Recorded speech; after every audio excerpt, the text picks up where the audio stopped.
تفسیر کے کتب میں سے سب سے اولین اور قدیم تفسیر تفسیر تبری ہے، اور وہ پوری کمپلیٹ بھی ہے. اور سیکنڈ تفسیر ہے تفسیر ابن ابی حاتم، جو کہ کمپلیٹ ہاں نہیں ہے. ہاں بہتر. اس کو آپ سوال جواب کے اسلوب میں لکھ لیں. سوال کیا کر رہے گا کہ اولین تفسیر کون سی ہے، یا تفسیر کی سب سے قدیم ترین کتاب کون سی ہے؟ تو جواب کیا لکھ لیں گے؟ تفسیر تبری، تفسیر ابن ابی حاتم. سوال جواب کے اسلوب میں رہے گا تو آپ کو یاد کرنے میں آسانی ہوگی. یہ سمجھ میں آ گیا؟ جی استاد، اولین تفسیر کون سی ہے ہاں تو بتائیں گے ہم. تفسیر تبری. اولین یا قدیم ترین، یعنی سب سے پہلی تفسیر. دوسرا سوال کیا ہے؟ دوسرا سوال، امام ابن جریر تبری کی تفسیر کا کس نے اختصار کیا ہے؟ ابن کثیر. ابن کثیر. کوشچن دوبارہ بولیں. امام ابن تفسیر تبری کا کس نے مختصر کیا ہے، کس نے اختصار کیا ہے؟ جواب کیا ہے؟ ابن کثیر. ابن کثیر کی تفسیر ابن کثیر. شیخ یا اس کو اختصار سوال کو بدل بھی سکتے ہیں، تفسیر ابن کثیر کا اصل مصدر کیا ہے؟ کس کتاب کا انہوں نے عموماً اختصار کیا ہے؟ تفسیر تبری. اگر آپ سے پوچھا جائے تفسیر ابن کثیر کس کتاب کا اختصار ہے؟ تفسیر تبری. تفسیر تبری. یہ دو سوال ہو گئے.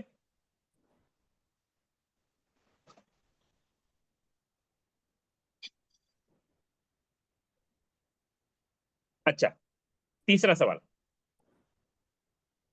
تفسیر تبری کی کچھ خوبیاں بیان کریں.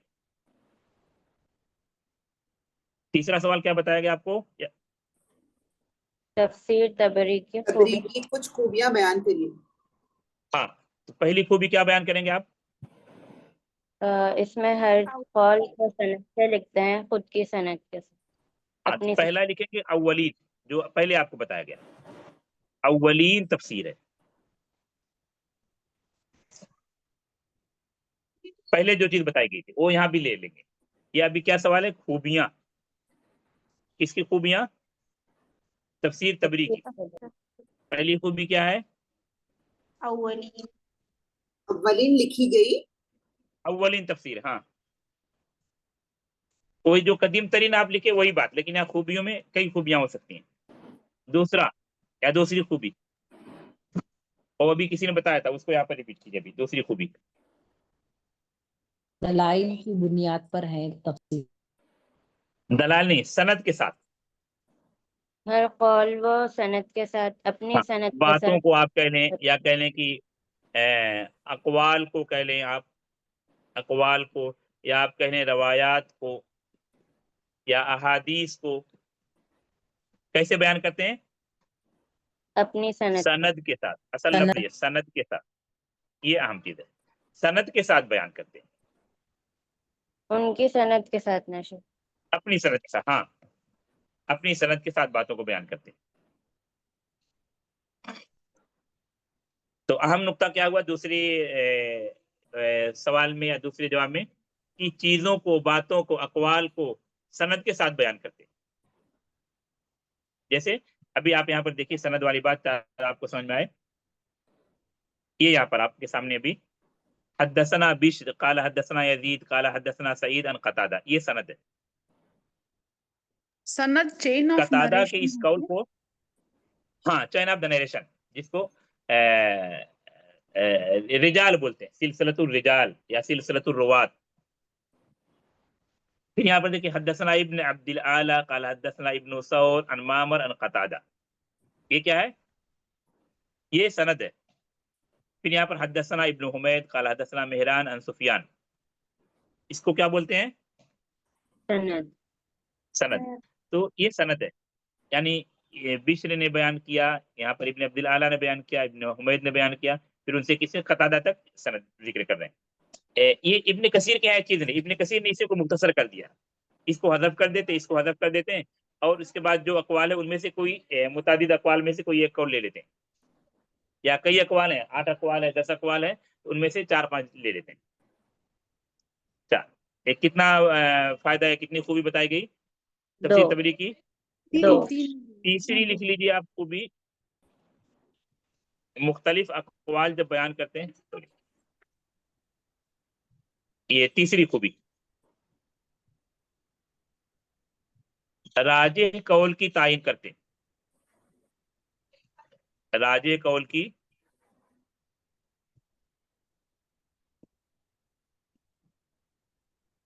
یہ راجح قول کب ہوگا؟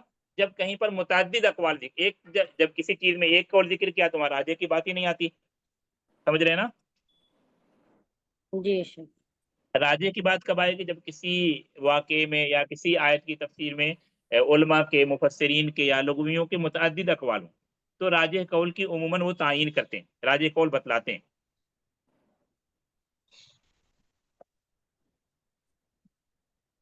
ٹھیک ہے، یہ کوئی آیت لیتے ہیں ایسی،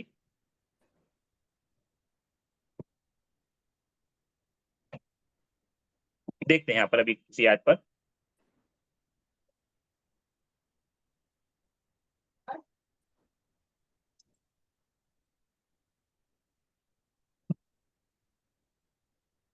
جیسے متعدد اقوال ذکر کیے یہاں پر نون والقلم کے بارے میں، پھر راجح قول کو کس طرح بیان کر رہے ہیں؟ وَالصَّوَابُ مِنَ الْقَوْلِ فِي ذَلِكَ عِنْدَنَا أَنَّهُمَا قِرَاءَتَانِ فَصِیحَتَانِ، یہ قراءت سے متعلق بات بتا رہے ہیں، مختلف اقوال کو بیان کر کے یہ راجح قول اس طرح بیان کرتے ہیں۔ وَالصَّوَابُ مِنَ الْقَوْلِ فِي ذَلِكَ، یہ کیا بیان کر رہے ہیں؟ راجح قول، راجح قول کی تعین کر رہے ہیں۔ ہاں، جب جس چیز میں اختلاف نہیں ہوگا تو وہاں راجح قول کی ضرورت نہیں، جہاں اختلاف ہو رہا ہے تو وہاں راجح قول کی نشاندہی عموماً کرتے ہیں۔ استاد راجح کس کو بولیں گے؟ کئی اقوال ہیں، ان میں سے راجح قول کون سا ہے؟ Authentic. نہیں، اتھینٹک شاید صحیح نہیں، زیادہ Most سے appropriate. راجح کا ترجمہ سمجھ سے اتھینٹک صحیح نہیں، موسٹ سب سے کریکٹ، زیادہ قوی بول سکتے ہیں شیخ۔ ہاں سب سے زیادہ قوی، اتھینٹک کا مطلب صاحب سے صحیح ہوتا ہے نا، جی شیخ۔ موسٹ ہاں، پریفریبل۔ تو یہ مفہوم ہے کہ کئی اقوال ذکر کیے، 1 2 3 4 5، ہو سکتا ہے سب صحیح ہو سکتا ہے سب صحیح ہے، لیکن ان میں سب سے زیادہ اقوال نمبر 2 ہے، کہیں پر چوتھے نمبر والی بات، کہیں پر پہلے نمبر والی بات۔ اتھینٹک کہتے ہیں تو مطلب یہ بات صحیح ہے باقی سب غلط ہے، یہ مطلب شاید اتھینٹک کا ہوتا ہے۔ جی ہاں، تو یہ مفہوم نہیں مراد دیتے ابن جریر تبری۔ کتنی خوبی بیان کی گئی ابن جریر تبری کی، 3 آ گئے۔ 3۔ دوسرا ایک لکھ لی، 3 ہوئی نا، یہ چوتھی خوبی، اسی پر رکیں گے۔ یہ سوالات آپ لکھتے رہیے، انشاءاللہ تھوڑی تھوڑی چیزیں تفسیر کے بارے میں بتائی جائیں گی۔ بکثرت یہ تعویل کو تفسیر کے معنی میں استعمال کرتے ہیں، تعویل کو تفسیر کے معنی میں استعمال کرتے ہیں۔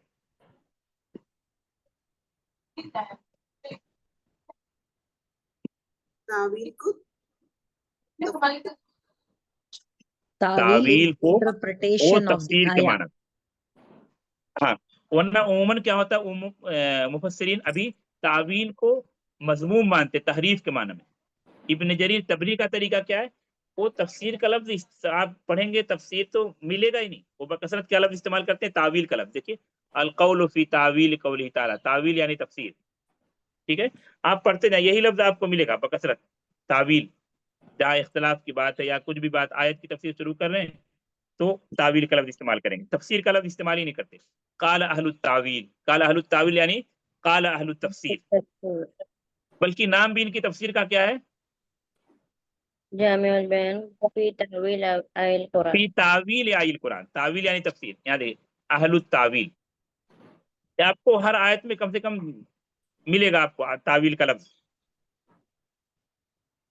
دیکھیے آیت شروع ہو رہی ہے، تفسیر شروع کر رہے ہیں، القول فی تعویل قوله تعالی، ما معنی تعویل، تفسیر، قال اہل التعویل یعنی اہل التفسیر۔ ہاں، یہ بات سمجھ میں آئی؟ جی شیخ۔ تو یہ متعدد خوبیاں ہوئی، یہ چیز آپ ایک جگہ نوٹ کرتے رہیں، ٹھیک ہے، اور اسی طرح جب وقت ملے گا تو تفسیر کے بارے میں کچھ چیزیں بتائی جائیں گی۔ کسی نے لکھا ہے تو مجھے پرسنل پر بھیج دیں گے، دیکھ میں چیک کروں گا۔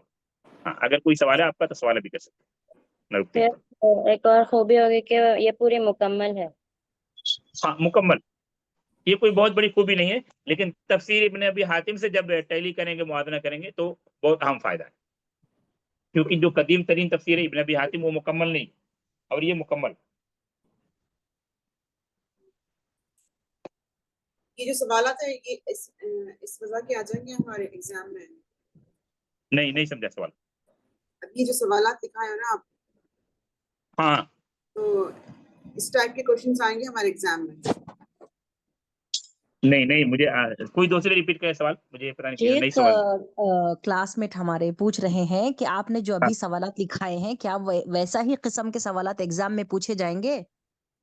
اللہ والا ابھی ایگزام میں ٹارگٹ نہیں رکھتا ہوں، آپ نوٹ کیجیے، استفادہ اصل ہے، امتحان میں کیا ہوگا اللہ والا، اس وقت جب پیپر بنتے ٹائم کیا بات رہے گی ذہن میں، امتحان سے اصل استفادہ ہے۔ آپ کو چیز سمجھ میں آئی، نہیں سمجھ میں آئی تو پوچھیے، شیخ امتحان کے وقت تعویل استاد کا کے کیا ذہن معنی رہے ایک گا، بار بتائیں۔ آپ کا کیا ذہن رہے گا اللہ والا، بٹ لکھ کے آپ گروپ میں نہیں، آپ مجھے پرسنل پوسٹ کیجیے، اگر ایک جگہ کہیں جمع رہتا ہے تو ایک مرتبہ ایگزام کے ٹائم پہ میں چیک کر لوں گا، ہاں پھر دیکھیں گے انشاءاللہ۔ امتحان سے بڑی چیز استفادہ ہے۔ شیخ تعویل کی معنی؟ تعویل کے کئی معنی ہوتے ہیں، اس کی اشارے کریں گے تو لمبا وقت جائے گا، بس یہ آج یہ سمجھیے کہ ابن جریر طبری تعویل کو تفسیر کے معنی میں استعمال کرتے ہیں۔ تفسیر تو سمجھ رہے ہیں نا، قرآن کی تفسیر؟ جی شیخ۔ ہاں، تو ابن جریر طبری تفصیل کا آپ پڑھیں گے ان کی تفسیر، ابھی جیسے سورہ نبا پڑھے تو آپ ایک مرتبہ سورہ نبا کو پڑھیے تفسیر طبری میں، تو آپ کو تفسیر کا لفظ کہیں آئے گا ہی نہیں، بکثرت تعویل کا لفظ استعمال کرتے ہیں، اور نام بھی انہوں نے اپنی تفسیر کا تعویل ہی رکھا، تفسیر نہیں رکھا، تعویل تفسیر کے معنی میں۔ ہاں، رکتے ہی پر، السلام علیکم ورحمۃ اللہ وبرکاتہ۔ وعلیکم السلام ورحمۃ اللہ وبرکاتہ۔